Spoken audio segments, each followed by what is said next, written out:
तो एपिसोड के स्टार्टिंग में हम बहुत सारे बादल को देखते हैं, जिन बादलों के बीच में हम इस सीरीज के हीरो सॉयन और एक मार्शल किंग स्टेज के कल्टीवेटर को दिखाया जाता है, जहां सॉयन उस मार्शल किंग को बोल रहा था कि फाइनली हमारे डेस्टिनी ने हमें आज सामने ला ही दिया और आज जब तुम मेरे सामने आ चुके हो तो मैं तुम्हें वापस लौटने का मौका नहीं दूंगा। पर वह मार्शल किंग इसका बिना जवाब दिए ही अपने स्पिरिचुअल बॉडी को समन कर सॉयन से फाइट करने लगता है, लेकिन सॉयन भी स्ट्रांग था, इसीलिए वह उस स्पिरिचुअल बॉडी को कड़ी टक्कर देता है और लास्ट में एक अटैक कर उस स्पिरिचुअल बॉडी की स्वॉर्ड को तोड़ देता है, जिससे सॉयन को मार्शल किंग के पास जाने का मौका मिल जाता है। तो वह दोनों ही क्लोज कॉम्बैट फाइट करने लगते हैं, जिन दोनों की स्ट्रेंथ इस फाइट में एक जैसी नजर आ रही थी, पर तभी तक जब दोनों ने अपने सोल बीस्ट को समन नहीं किया था, जो कि मार्शल किंग का एक एंशिएंट टाइगर बीस्ट होता है और सॉयन का एक लेजेंडरी फिनिक्स होता है। जिन दोनों बीस्ट के टकराने के साथ यह सीन यहीं पे कट हो जाता है, क्योंकि यह सब बस सॉयन का एक सपना था,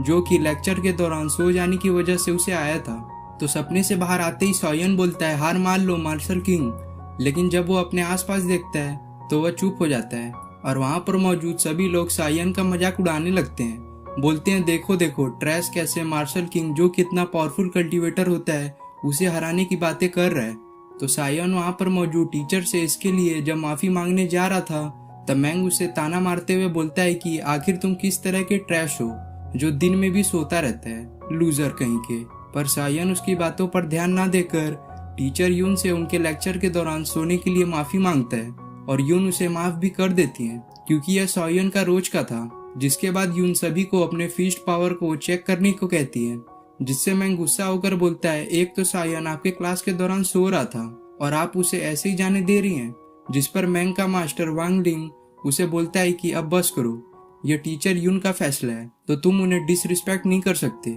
जिससे मैंग को चुप होना पड़ता है। जिसके बाद यून सबसे पहले फीस्ट पावर चेक करने का मौका वांग लिंग को देती है। तो वांग लिंग स्टाइल मारते हुए टेस्टिंग स्टोन के पास आता है, जिसको वहां देख दो लोग आपस में बात कर रहे थे कि लास्ट टेस्ट में वांग लिंग ने इसमें 23,000 फीस्ट पावर पॉइंट बनाए थे, वह भी बॉडी रिफाइनमेंट स्टेज पर होने के बावजूद, और मुझे नहीं लगता यह कोई भी कर पाएगा। इसलिए वांग लिंग हमारे ग्रीन हिल एकेडमी का एक शाइनिंग स्टार है। जिनकी बातें खत्म होते ही वांग लिंग उस टेस्टिंग स्टोन पर अपनी पूरी पावर से एक पंच दे मारता है, जिसके ऐसा करते ही उस टेस्टिंग स्टोन के पॉइंट बढ़ने लगते हैं 10,000, 15,000, 18,000। जिस पॉइंट को मैं नहीं बोल रहा बल्कि मैंग बोल रहा था,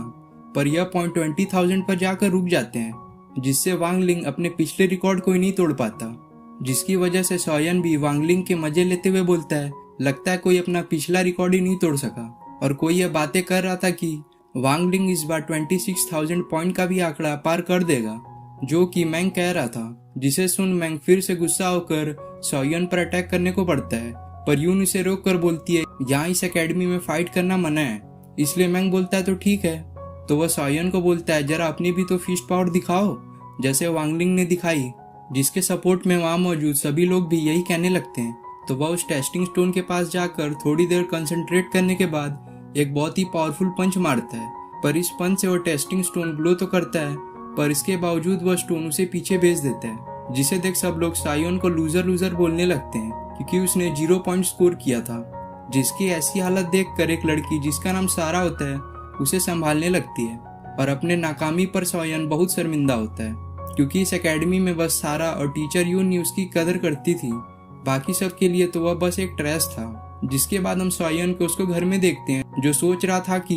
एरिना टेस्ट 3 दिनों में होने वाला है, जिसमें जो भी इस टेस्ट में खराब परफॉर्म करेगा उन 10 सबसे कम स्कोर करने वाले स्टूडेंट को इस एकेडमी से बाहर निकाल दिया जाएगा। पर मैं ऐसा नहीं होने दूंगा, क्योंकि मैं जानता हूँ मेरे फादर ने मुझे इस एकेडमी में एडमिशन दिलाने के लिए क्या क्या नहीं किया है, इसलिए मैं उन्हें निराश नहीं कर सकता। जिसके बाद सॉयन मेडिटेट करने की कोशिश करता है, पर उसे फिर से नींद आने लगती है, तो वह शीर्षासन करते हुए ध्यान लगाता है, जहाँ जब वो ऐसा कर ही रहा था कि उसे किसी की आवाज आती है, जो बोल रही थी कि कल्टीवेटर बनने के लिए तुम्हें अपने बॉडी को स्ट्रॉन्ग बनाना पड़ेगा, तुम्हें बीस्ट को डिवोर यानी खाना पड़ेगा, वरना तुम कभी भी कल्टीवेट नहीं कर पाओगे